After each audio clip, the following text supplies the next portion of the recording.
Kita sebenarnya nak bercerita tentang usahawan ni sebab sekarang ni industri kecil sederhana turut menjadi penyumbang utama kepada pendapatan negara. Jadi mereka ini memerlukan satu anjakan untuk mereka terus sama-sama seiring dengan industri-industri besar dalam ekonomi negara. Jadi hari ini topik kita ini kita nak perjelaskan lagi bersama dengan tetamu kita iaitu Cik Muhammad Khairul Aswas Datuk Haji Kamarudin merupakan pengarah projek dan pembangunan usahawan IKS dan juga di hujung sana Cik Muhammad Farid Latif merupakan pengurus perhubungan korporat. Baik, IKS penjana ekonomi setempat. Itu memang kita akui sebab sekarang ini IKS itu boleh kita katakan sebagai antara perkara yang menjadi tumpuanlah usahawan muda khususnya. Jadi bagaimana sebenarnya IKS ini selaku penjana ekonomi ini boleh bergerak seiring dengan keadaan semasa yang mencabar dalam dunia perniagaan? Okey. Terima kasih Mac dan Syai. Tak silap Tak silap. Okay. Pengurusan usaha niaga industri kecil sederhana ataupun IKS Malaysia, kita bernaung di bawah Dewan Usahawan Islamik Malaysia yang merupakan sebuah NGO bertaraf kebangsaan lah.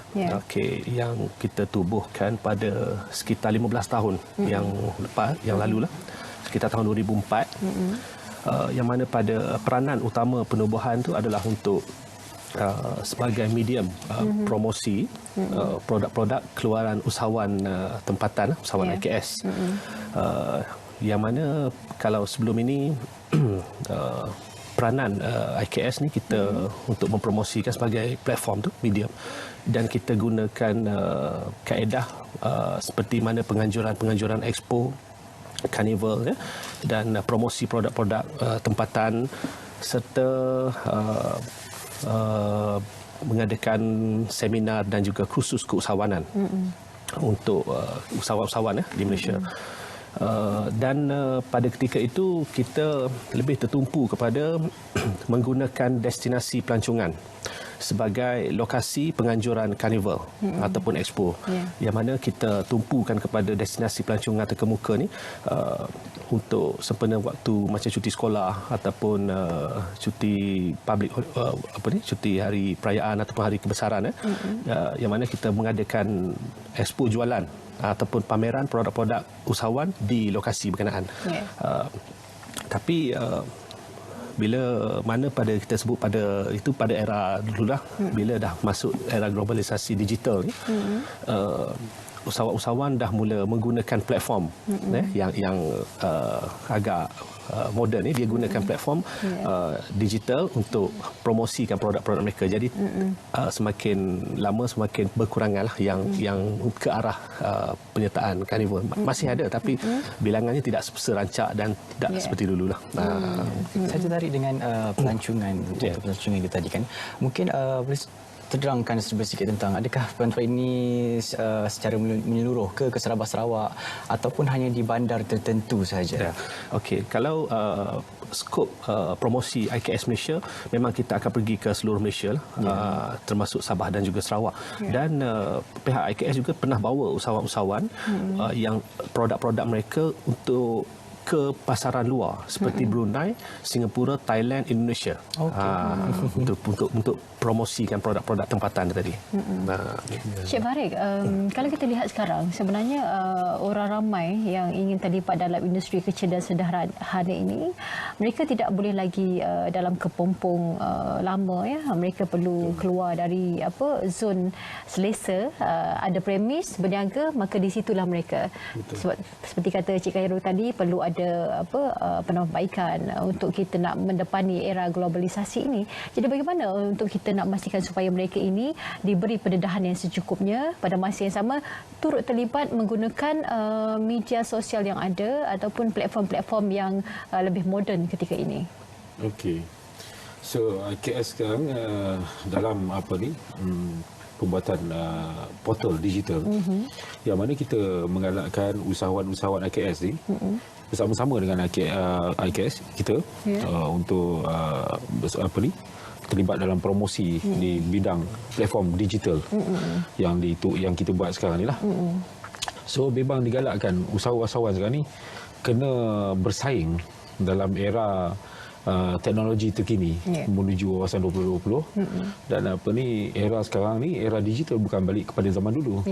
So pentingnya promosi produk-produk tempatan, khususnya produk dalam untuk kempen Beli Buatan Malaysia sekarang ni, itu kita pasarkan melalui platform-platform digital.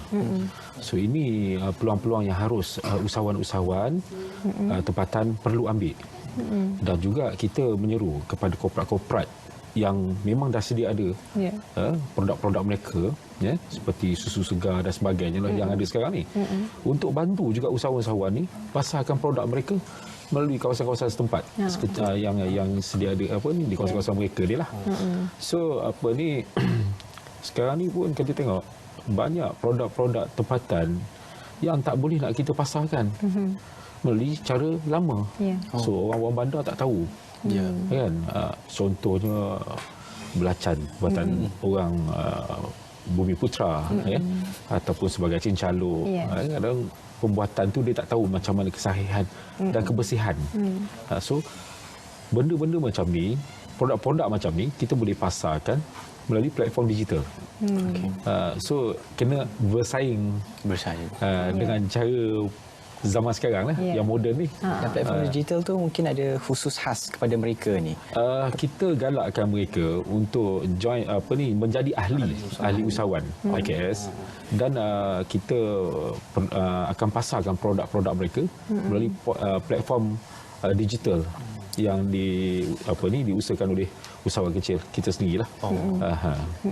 Sebab sekarang ni kalau kebanyakan daripada usahawan ini mereka sebenarnya sudah sedar kepentingan untuk mereka turut terlibat dalam menggunakan platform digital ini. Cuma dari sudut pemasaran itu kadang-kadang kita tidak mahu sama dengan produk yang sudah sedia ada. Jadi kreativiti dan juga inovasi itu penting. Jadi bagaimana nak memastikan supaya kita berbeza daripada yang lain? Ini saya sentuh sikit berkenaan dengan persaingan yang wujud semakin hari. Kalau mengikut pada rekod pendaftaran di Suruhanjaya Syarikat, pendaftaran syarikat baru seluruh Malaysia, setiap bulan mencecah 10 hingga 12 ribu. Setiap bulan syarikat baru wujud. Macam-macam kategori lah syarikat ni. Dan pihak Kementerian Pembangunan Usahawan juga menggalakkan lebih ramai melahirkan usahawan, dan dia sasarkan pada tahun 2025 ni seramai 200,000 usahawan baru wujud. Okey, jadi untuk yang mana yang usahawan yang generasi sekarang ni, dia mungkin tidak ketinggalan daripada aspek media sosial ke ataupun era digital. Tapi bagaimana dengan pengusaha-pengusaha yang lama? Tak bawa mereka. Yang lama ni tadi, yang sudah mungkin sudah senior ataupun super duper senior, dah berusia lebih kurang dalam perniagaan mereka dah mencecah 30 tahun. Jadi pada zaman itu benda ni tidak wujud lagi. Jadi bagaimana mereka untuk bersaing dengan usahawan-usahawan yang baru muncul yang memang sealiran dengan zaman ini. Okey. Menyedari hakikat tersebutlah, IKS Malaysia telah mewujudkan satu portal rasmi, iaitu IKS Media Channel. IKS Media Channel ni adalah sebuah platform digital yang mana kita nak bantu usahawan desa, usahawan kecil untuk menggunakan platform tu, promosikan produk mereka di dalam portal tersebut. Dan juga pihak IKS Malaysia telah mengadakan kerjasama bersama dengan Muslim Brand. Muslim Brand adalah sebuah aplikasi melalui handphone. Jadi untuk pembelian produk-produk kraftangan ke, produk-produk pertanian ke, produk-produk industri desa, sekarang ni dah boleh beli melalui aplikasi. Yang mana yang telah kita wujudkan dalam tak sampai 1 bulan lagi. Belum launch secara rasmi lagi. Mungkin boleh nyatakan sikit contoh produk yang menembusi pasaran antarabangsa melalui IKS. Kalau melalui IKS ni produk-produk seperti perusahaan kraftangan lah. Kraftangan kita memang mendapat sambutan seperti batik, songket. Benda ni memang daripada dahulu lagi telah terkenal. Dan juga begitu juga dengan produk-produk makanan lah. Makanan seperti yang mana yang telah krepek,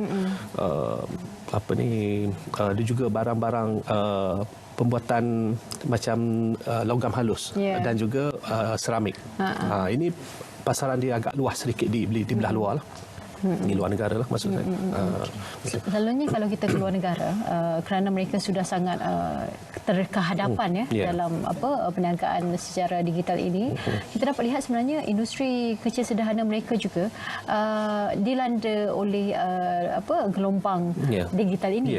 Jadi tapi mereka seiring dengan perubahan itu dan mereka bergerak dengan cara yang sangat progresif ke arah untuk memasarkan barangan mereka keluar negara.